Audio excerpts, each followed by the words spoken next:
ಇನ್ನು ನಾವೇನು ಸುಜಾತಾ ಭಟ್ ಸಂಪರ್ಕ ಮಾಡಿರಲಿಲ್ಲ, ಅವರೇ ನಮ್ಮ ಬಳಿ ಬಂದಿದ್ರು ಅಂತ ಮಟ್ಟಣ್ಣ ಅವರು ಹೇಳಿದ್ದಾರೆ. ಸುಜಾತಾ ನಮಗೆ ಅನನ್ಯ ಮೊದಲು ಫೋಟೋ ಕೊಡಿ ಅನನ್ಯ ವಿಚಾರವಾಗಿ ಅಂತ ನಾವು ಕೂಡ ಕೇಳಿದ್ವಿ.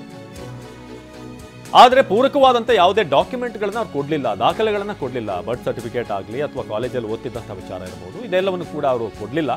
ನಾವು ಮಾನವೀಯತೆಯ ದೃಷ್ಟಿಯಿಂದ ಇವ್ರಿಗೆ ಅನ್ಯಾಯ ಆಗಿರಬೇಕು ಅಂತ ನಾವು ನೆರವು ನೀಡಿದ್ವಿ ಅಂತ ಗಿರೀಶ್ ಮಟ್ಟಣ್ಣ ಅವರು ಒಂದು ಕ್ಲಾರಿಟಿಯನ್ನು ಕೊಟ್ಟಿದ್ದಾರೆ. ಇದಕ್ಕೆ ಸಂಬಂಧಪಟ್ಟಾಗೆ ನಾವಾಗಿ ಕಾಂಟ್ಯಾಕ್ಟ್ ಮಾಡಿಲ್ಲ, ನೀವು ಬೇಕಾದ್ರೆ ಕಾಲ್ ಲಿಸ್ಟನ್ನು ನೋಡಿ 2 ವರ್ಷದ್ದು ಅವರೇ ನಮ್ಮನ್ನ ಸಂಪರ್ಕ ಮಾಡ್ತಾ ಇದ್ದಿದ್ದು ಅಂತ ಪದೇ ಪದೇ ಇದೇ ಇಂಟರ್ವ್ಯೂನಲ್ಲಿ ಹೇಳಿದ್ದಾರೆ. ನೋಡಿ, ನನ್ನ ಆಸ್ತಿ ಅವ್ರ ಪಾಲಿಗೆ ಹೆಂಗ್ ಹೋಯ್ತು, ನನ್ನ ಆಸ್ತಿ ಅವ್ರ ಪಾಲಿಗೆ ಹೆಂಗ್ ಹೋಯ್ತು ಅಂತ ಹೇಳಿ ಪದೇ ಪದೇ ಕೇಳಿದ್ದಾರೆ. ಮತ್ತೆ ಇವರು ಒತ್ತು ಕೊಟ್ಟು ಕೇಳ್ತಾ ಇದ್ದಾರೆ, ನಿಮಗೆ ಯಾರು ಹೇಳಿದ್ರು ಹೇಳಿ ಹೇಳಿ ಅಂತ ಹೇಳಿ. ಅವಾಗ ಅವ್ರು ಹೇಳ್ತಾರೆ, ಗಿರೀಶ್ ಮಟ್ಟಣ್ಣ, ಜಯಂತ್ ಟಿ, ಮಹೇಶ್ ಶೆಟ್ಟಿ ತಿಮ್ಮರೋಡಿ ಹಿಂಗೆಲ್ಲ ಹೇಳ್ತಾರೆ. ಮಗಳನ್ನ ಕಳ್ಕೊಂಡಿರೋದಕ್ಕೆ ಈ ತರ ಏನಾದರೂ ಇದು ಮಾಡಿರ್ಬೇಕು. ಬಟ್ ನಿಮ್ ಫೋಟೋ ತೋರಿಸ್ಬೇಕಂದ್ರು ಫೋಟೋನು ತೋರಿಸ್ಲಿಲ್ಲ, ಏನು ತೋರಿಸ್ಲಿಲ್ಲ.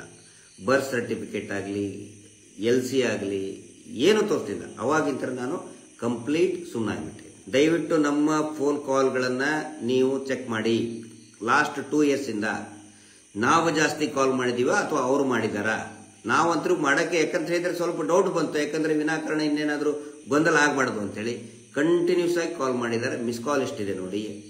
ನಾವು ಎಷ್ಟು ಸಾರಿ ಕಾಲ್ ರಿಸೀವಿಂಗ್ ಮಾಡಿದೀವಿ, ಅದೆಲ್ಲವೂ ಕೂಡ ತನಿಖೆ ಆಗಬೇಕು ಅಂತ ನಾನು ಬಯಸ್ತೀನಿ.